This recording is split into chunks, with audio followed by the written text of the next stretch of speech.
Y en nuestros pasajes de la historia, hoy vamos a recordar y vamos a homenajear al primer guerrillero hispano. Vamos a hablar del gran Viriato y de esa lucha enconada que mantuvo contra las legiones romanas. Hace ya muchos siglos de estos acontecimientos. Así que vamos a cerrar los ojos, vamos a viajar con la imaginación y vamos a situarnos en una época remota, remotísima, donde se gestaron aquellos héroes.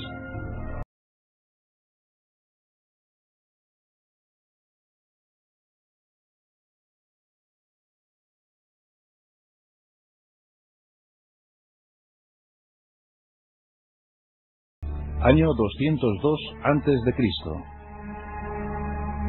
Tras la batalla de Zama, en la lejana Cartago, las tropas legionarias de Publio Cornelio Escipión, el africano, habían conseguido derrotar a los cartagineses de Aníbal. Era el fin de la Segunda Guerra Púnica. Durante el siglo III a.C., las dos potencias hegemónicas del Mediterráneo se habían enfrentado en dos guerras diferentes. Por fin, los romanos habían doblegado a los duros y férreos cartagineses. Llegaba el momento para la República Romana, llegaba el momento de la expansión máxima. Y el objetivo prefijado era Hispania, la antigua Iberia de los griegos. Los legionarios romanos iban a cobrar tributo.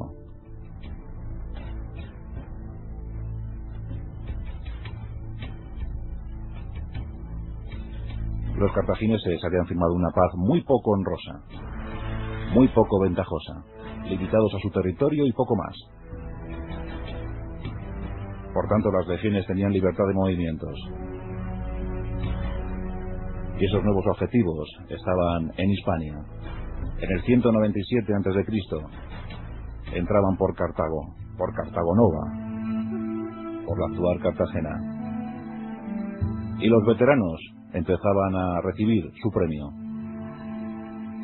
Territorios, zonas donde los colonos se iban asentando. Solo existía un pequeño problema: los aborígenes, los nativos, las tribus ibéricas.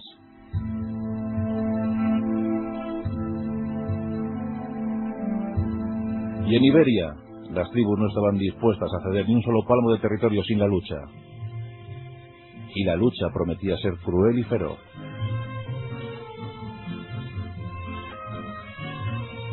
Los celtíberos estaban prestos a la revuelta, pero firmaron alguna alianza, firmaron algún pacto. En cambio, los lusitanos, como dijo Estrabón, la tribu más numerosa y poderosa de la Iberia, la tribu ibérica más potente, no estaba dispuesta a firmar ninguna alianza. Los lusitanos eran extraños. Se encontraban situados en lo que hoy es Portugal, también Zamora, Badajoz, vamos, entre las cuencas fluviales del Duero y del Guadiana. En los diferentes territorios lusitanos, uno daba al mar, por supuesto, y ese era rico. Ese vivía bien, pero en el interior de Lusitania no se vivía tan bien. La agricultura no era muy floreciente. La ganadería tampoco. Por tanto, los lusitanos tenían que dedicarse al pillaje. Tenían que dedicarse a la rapiña para poder pasar mejor el invierno, para poder comer mejor la tribu. Y en ese contexto nace nuestro héroe. Siglo II a.C., en un lugar que puede estar bien más o menos entre Zamora y Portugal, en la Sierra de la Estrella. Allí nace nuestro protagonista, allí nace Viriato.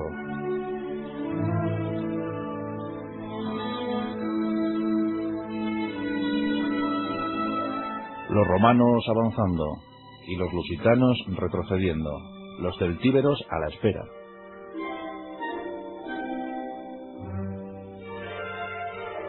Tiempo para la guerra. Comienza la revuelta de los lusitanos. Año 155 a.C. Los lusitanos, bien organizados en pequeños grupos de guerrillas, porque ahí es donde nace la guerrilla, comienzan a enfrentarse a los romanos. Las legiones, esas formidables moles guerreras y combativas, No estaban preparadas para lo que se les venía encima. Y eso no era nada más y nada menos que grupúsculos guerrilleros que conocían perfectamente la orografía, que conocían el terreno, que sabían manejarse como nadie entre bosques, montañas, riscos, zonas desérticas. Lo conocían todo, lo conocían bien y lo sabían aprovechar. ¿Qué podrían hacer los romanos frente a eso? Pues lo de siempre: la negociación, la alianza, los sobornos. Año 150 a.C. El maléfico pretor Galba convoca a las tribus lusitanas. La promesa es firme y parece segura. A cambio de la paz, a cambio de negociar, cederemos territorios. Daremos vía libre para que los lusitanos transiten por esos territorios, para que vivan en paz. No serán molestados por el poder de Roma. Los lusitanos, muy mermados en tropas, muy mermados en efectivos, se reúnen y deciden negociar. El pretor les convoca en un sitio, y a ese sitio van confiados los lusitanos.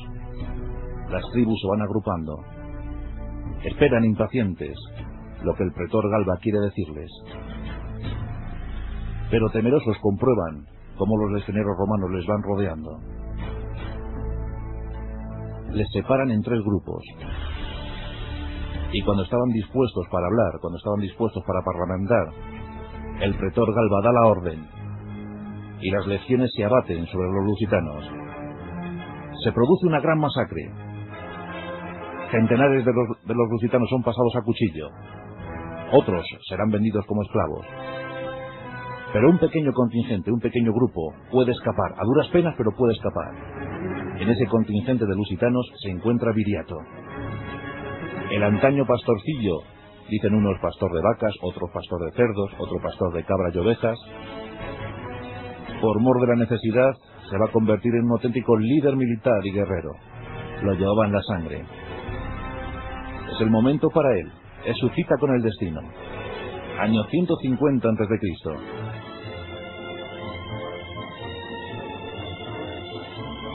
Con pocos pertrechos, con escasas armas y menos comida, aquel grupo de lusitanos se interna en las montañas.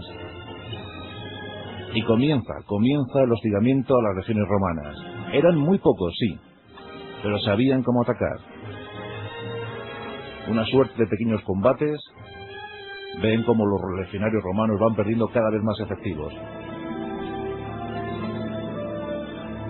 El poder de Viriato se va haciendo más fuerte. Se comienza a hablar de él ya en Roma. Los senadores romanos están muy preocupados.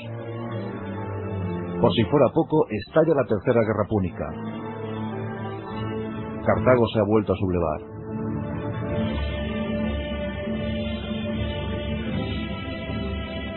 Año 147 a.C.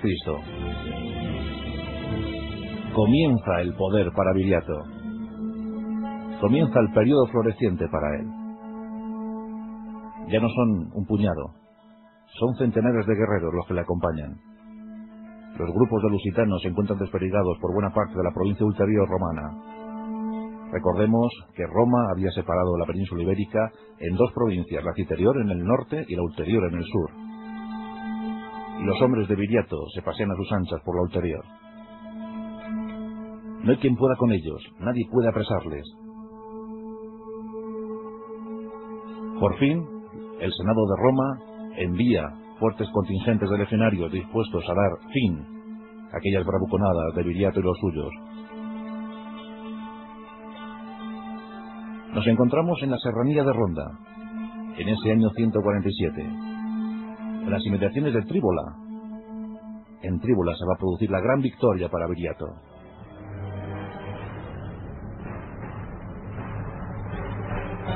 Nos encontramos con el cónsul Betilio y lo que se puede considerar casi como una legión romana, unos 4.000 hombres, 4.000 legionarios, entre romanos y tropas auxiliares. Y se encuentran muy cerca de los lusitanos. Un grupo de ellos, a caballo, se ofrece al enemigo romano. Les hacen ver que han tomado la decisión de huir, de no presentar batalla. les hacen entender que aquellos lusitanos se sienten acosados. Los romanos, muy superiores en número, con buen armamento, con decisión y firmeza, porque querían acabar con aquel problema, empiezan a seguir de forma alocada a los lusitanos. Y estos poco a poco les van internando en lo más intrincado de la serranía de Ronda. Los lusitanos a caballo consiguen escapar, pero dejan a los romanos en una terrible y feroz trampa. En terreno pantanoso quedan los 4.000 legionarios, y sobre ellos, por todas las partes, caen hordas de lusitanos. Han caído en la trampa, han picado. Poco a poco, lentamente, los lusitanos van matando uno a uno a los legionarios. Los legionarios se defienden y causan algunas bajas en las tropas de Viriato. Pero la victoria es rotunda. La victoria es brutal. Ni uno solo, ni siquiera Betilio, logra escapar a la encerrona. Es la gran batalla para Viriato. Tríbola pasará a los anales de la historia. Unos pocos guerrilleros, unos pocos hombres han conseguido abatir nada más y nada menos que una temerosa y potente legión romana. Los romanos han temido a los guerrilleros. Los escasos supervivientes comentan el incidente. Los senadores romanos están consternados.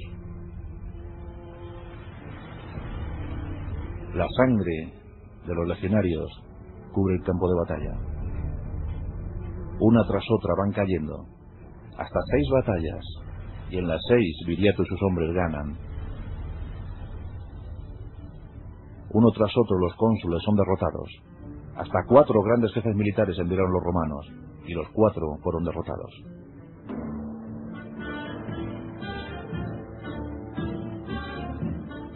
El poder, la hegemonía de Viriato es máxima. Después de la batalla de Tríbula, consigue llegar a Segóbriga, lo que se considera como la gran capital de la Celtiberia.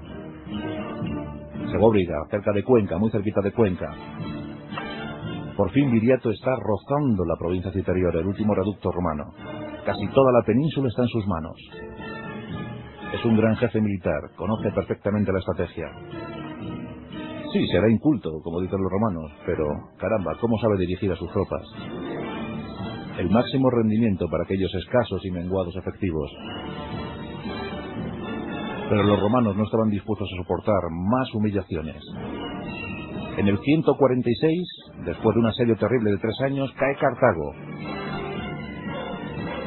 Publio Cornelio Escipión, el africano, el segundo, no el primero, no el gran Escipión el africano, el primero, sino el segundo, aunque familiar por bien directa, consigue rendir Cartago. Asola la ciudad y la cubre de sal para que nada vuelva a florecer en Cartago. Ese año es determinante, porque los romanos consiguen desviar así muchos efectivos militares que estaban entretenidos en Cartago y dedicarlos por entrega total a derribar el poder de Viriato. Año 144 a.C. Llega a la Hispania el cónsul Fabio Máximo Emiliano, con un fuerte contingente de hombres. Quieren batir a Viriato a toda costa. Y por poco lo consiguen. En la batalla de Baecula, en lo que hoy es Bailén, consiguen derrotar a Viriato. Eran demasiados años luchando y muchas pérdidas sin reponer. Los romanos lo consiguen. Pero ocurre algo.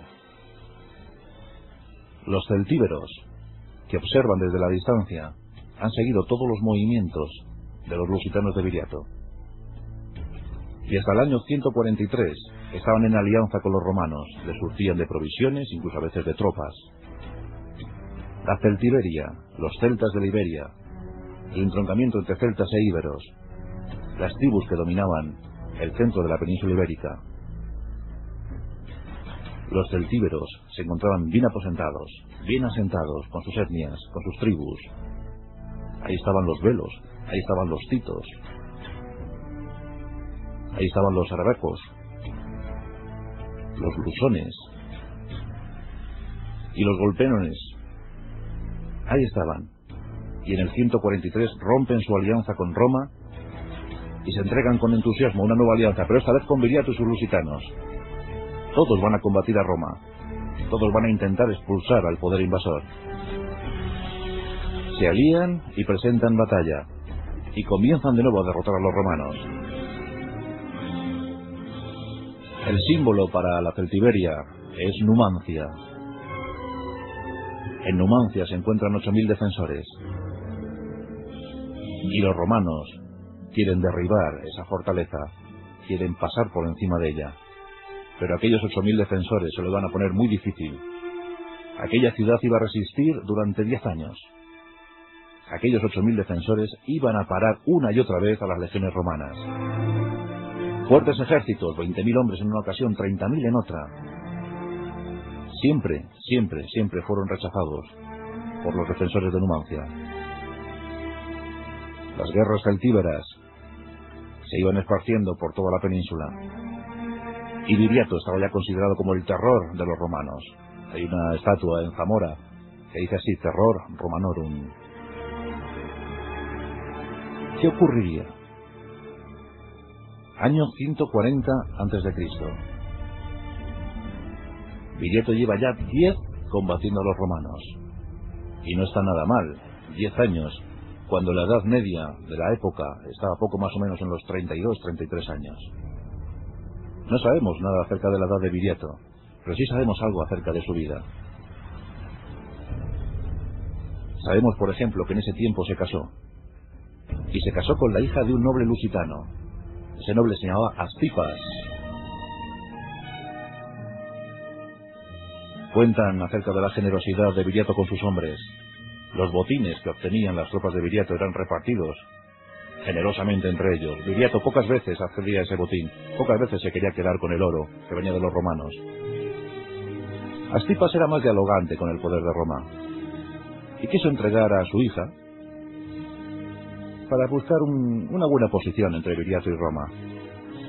Viriato sí era conocedor de la belleza de la hija de Astipas y accedió a casarse. Astipas preparó muy a su pesar una boda pantacruélica, unos banquetes exquisitos, oro en las vajillas. Cuentan que el día de la boda todos esperaban impacientes a que llegara Viriato y su séquito. A lo lejos se podía divisar la polvareda de unos caballos. Al campamento de Astipas se acercaba Viriato y una pequeña escolta. Aquellos jinetes se acercaron, pero no se bajaron del caballo. Se quedaron mirando la escena. Allí estaba Astipas, los nobles lusitanos, posiblemente ya a punto de venderse al poder de Roma, y la hija de Astipas. Viriato se la quedó mirando, eso dice la leyenda. Y al parecer le gustó. Pero también se quedó mirando alrededor. Vio las vajillas suntuosas, el escenario preparado para el festín, y con su lanza, montado a caballo, determinó que el festín se repartiera entre sus hombres, entre su escolta. Y una vez saciaron el apetito, sin bajarse del caballo y sujeto a su lanza, miró a Astipas y a la nobleza lusitana y dijo: no es oro lo que importa ahora, lo que importa es que alguien está decidiendo por nosotros y alguien está decidiendo por nuestro destino. Por supuesto se refería a los romanos. No querían nada de oro, no querían nada de riqueza. Cuentan que en ese momento asió a su futura mujer por la cintura, la subió al caballo, la subió a su grupa y ordenó la marcha. Y sin celebraciones se fue del campamento de Astipas. La leyenda de Viriato.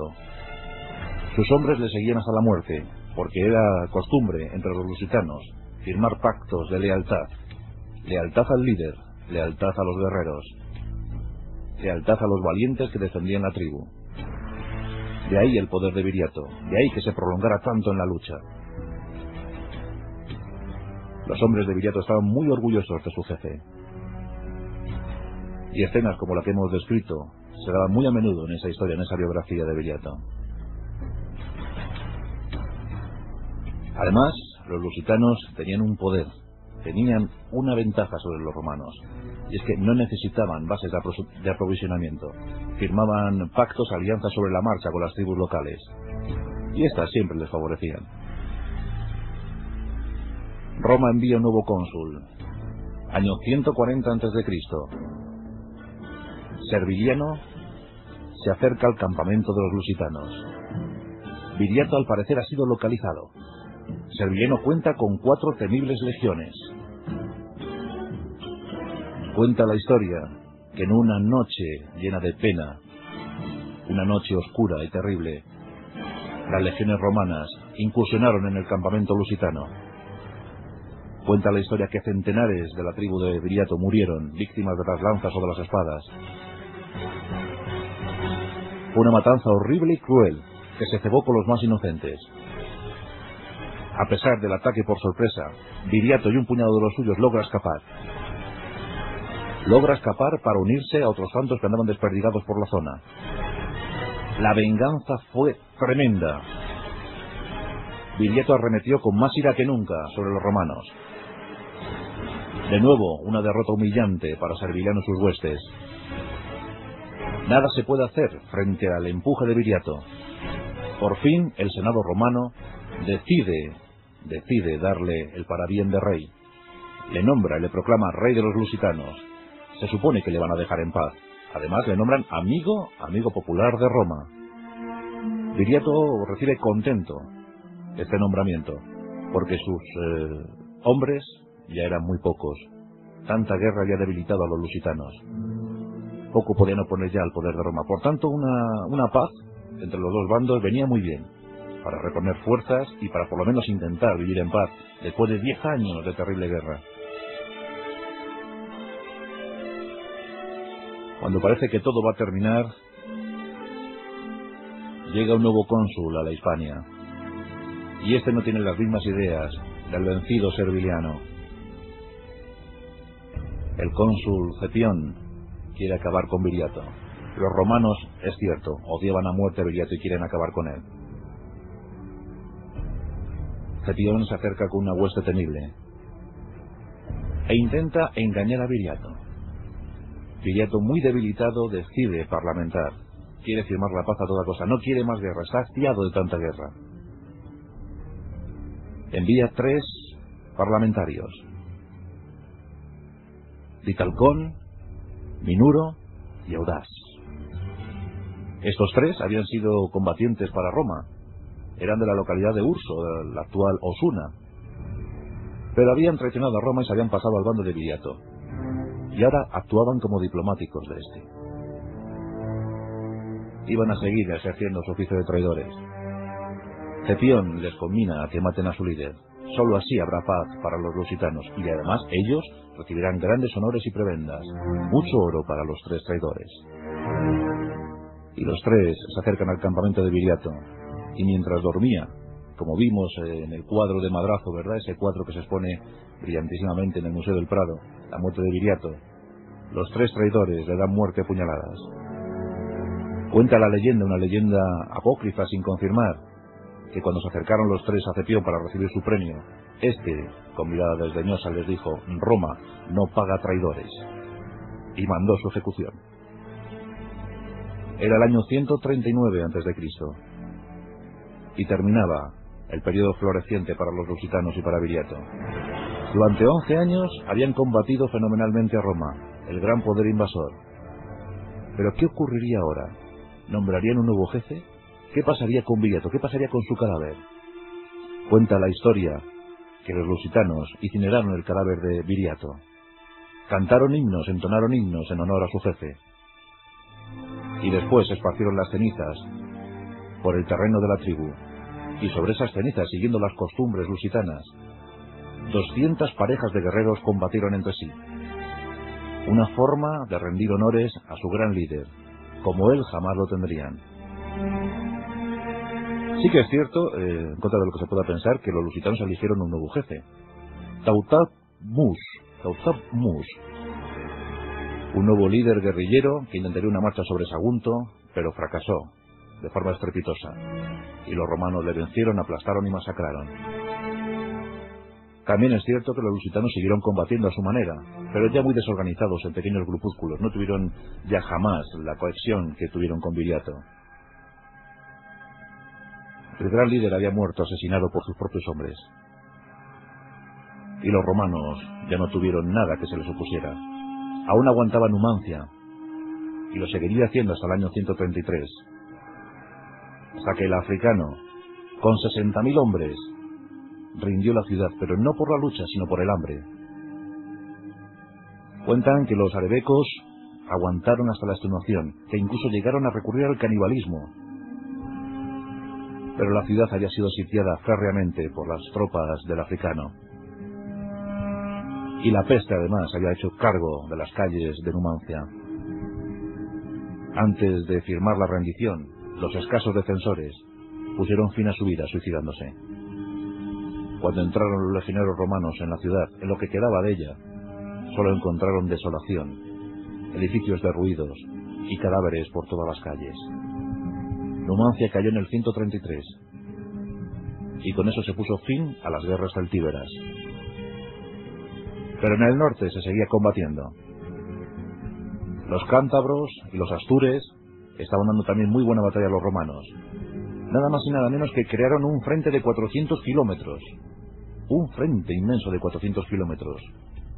Los cántabros resistieron como auténticos héroes. Y contra ellos tuvieron que combatir los diferentes cónsules romanos. Y aguantaron hasta el año 19 a.C. Todavía aguantaron 100 años más después de la caída de Numancia.